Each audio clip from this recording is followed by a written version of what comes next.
everybody. Let's talk about equilibrium reactions, one of my favorite topics. So what we have here is a reaction that is a two-way street. We have A2 plus B2 goes to AB. Notice that these two combine, and they kind of swap to make this reaction here. Some reactions are reversible in that these two can combine again and then break apart and reform to make A2 and B2. So sometimes you can draw these reactions according to their kind of energetic profile. This is them before, this is them after. This is them kind of breaking apart. This is called the transition state. It's the moment where the old bonds are broken and the new ones are formed. So anything that supports that can actually speed up the reaction, and we'll get to that later when we talk about rates. You need an energy of activation to break them apart, and then when you have a new product that's more stable, the energy goes down, and the energy change is given off as a negative enthalpy. So it's given off as heat, energy transferred by heat. This is an uphill reaction. This has a higher energy of activation. You have to get it up here to break it apart and go here. Some reactions have enough energy once they're over here to go back, or over here to go back. So obviously it looks a little bit easier to go back this way and then this way, and that has an effect on these reactions. But some of these reactions are reversible. Most are actually. So what happens is that the what does that say? Oh yeah, the rate goes this way or the rate goes that way at equilibrium concentration of product and reaction stable. So what happens is that the reaction goes until the amount of product and the reactions are kind of like the ones that can go here and the ones that can go this way, they're the same. So really what happens at equilibrium is that there's a moment when, say you have A2 and B2 reacting, and we start out with those two at high concentration, no amounts of 2AB, so this is the AB right here. And as time goes on, they start reacting and their volume goes down, and the reaction is going this way.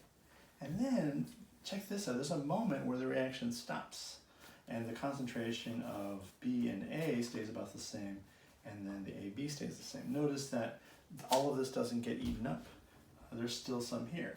What's going on is that this reaction is going this way, and then this reaction is going that way. And they are going at the exact same rate right here. This is called equilibrium, and it's a moment where if you looked at the concentration of this, it's always going back and forth. If you took a snapshot, it's about the same. Okay? So this is what you look for in equilibrium here. At equilibrium, there's a constant ratio of products to reactants. So if you were to actually measure the amount of products and divide it by the reactants, it'll be a constant number. So the way we measure that is something called the equilibrium constant, and it's the ratio of products over reactants. And what I did here is, in parentheses, that is for pressure, and then if it's in brackets, that is for moles per liters. So that is a solution reaction, this is a gas reaction, okay? Cool.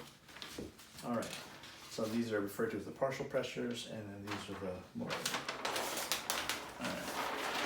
What's interesting is when you look at the math,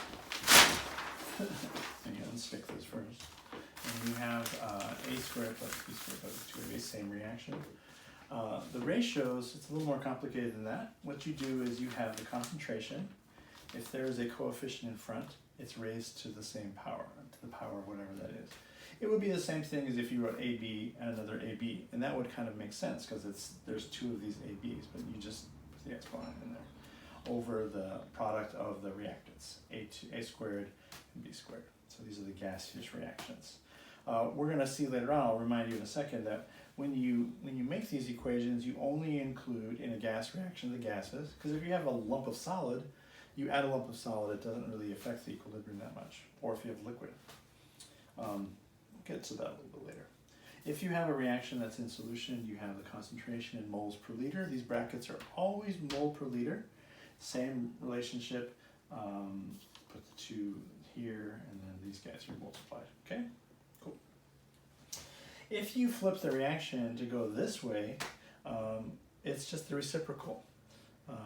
So it's actually 1 over K. K prime is the flip, and it's just whatever you have as this number here. So say that this relationship K is equal to 10, then this is going to be 1 over 10, because it's the opposite reaction. Okay, and this would be the products of the reaction of the opposite. sometimes you'll have reactions where you want to find the rate of the equilibrium concentration of whatever's going on in the equilibrium in the opposite reaction. Cool. So how do we use this thing? Let me show you. If you have a reaction, 2HI goes to H2 and I squared, this is a reversible reaction, this goes to here, this goes to there, and say you start out with 1 atmosphere, since we're dealing with gases. Always do these in atmospheres, because we're Earth-centric. Excuse me. So you start out with what you have, and you create something called an ice chart. This is a chart that has the initial, the change, and the equilibrium. So the initial is what you start out with, change is what happens as the reaction goes on, and equilibrium, oh, I got a package, yes, I'll go pick that up in a second. I love it, live at home. Anyway, so say you start with 1 atmosphere of HI, and the reaction is going to go this way, and you're going to be adding a certain amount of product, okay? And say that we found out that at the end of the reaction, we have 0.1 moles, I'm sorry, 0.1 atmospheres of H2 and 0.1 atmospheres of I2, okay? That shows that we added 0.1 atmospheres of this, 0.1 atmospheres of that, and then we lost 0.2 atmospheres to get 0.80 atmospheres of HI. Why did we lose 0.2 atmospheres? Well, if you gain 0.1 atmospheres of H2, for every 0.1 mole of H2, you need 2 moles of HI using the stoichiometric coefficient.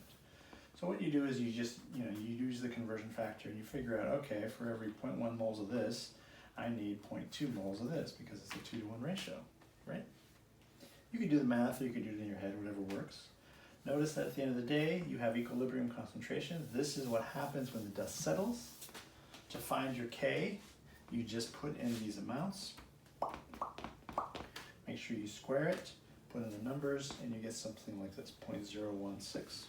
And usually K's units are not included because the units can be very different if you have several substances or several or a lot of them. So, but you do know that inside the parentheses it should be atmospheres. All right, I'm going to finish up the last one. You can pause it if you want to before I really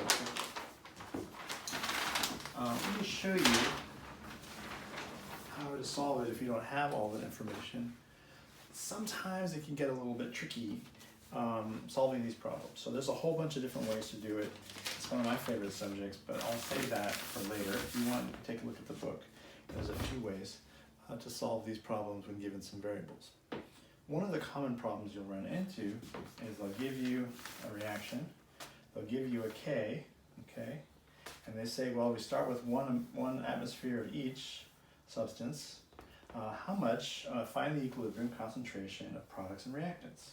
Okay, well, if we're looking for if we have the K, then we have the ratio of products over reactants. So that's all if we have this number, and if we have most of these numbers, we can calculate it. Let me show you how it works.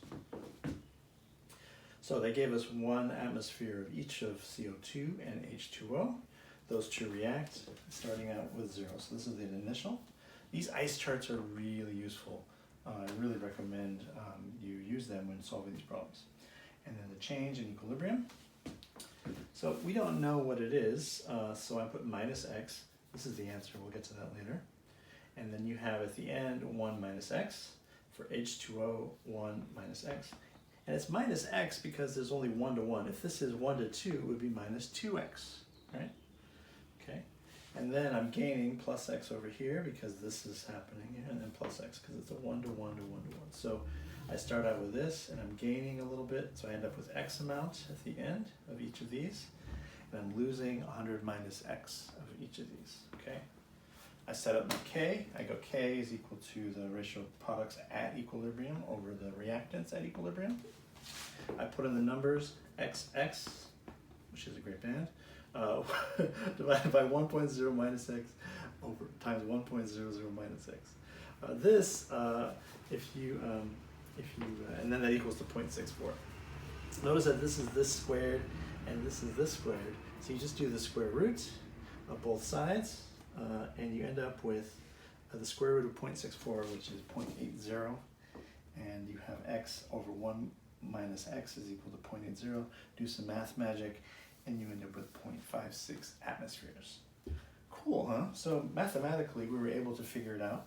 So we know that we're gaining 0.56 atmospheres here, and we end up with 0.56 atmospheres at equilibrium of CO2. Same thing with H2O. And we're losing minus 0.56 here and minus 0.56 here because it's a 1-to-1 ratio, and we end up with 0.44 and 0.44. The math is wrong. Oh, this marker is not wrong right either. I don't know my math so great. So there it is. So there's a couple other problems we'll see with acids and bases. Sometimes if this x is really small, like in weak acids, you just kind of assume it to be 0, and then it's easier to solve. Or you could even use the quadratic equation to solve for x, which is always a good idea. All right, we'll talk about this next.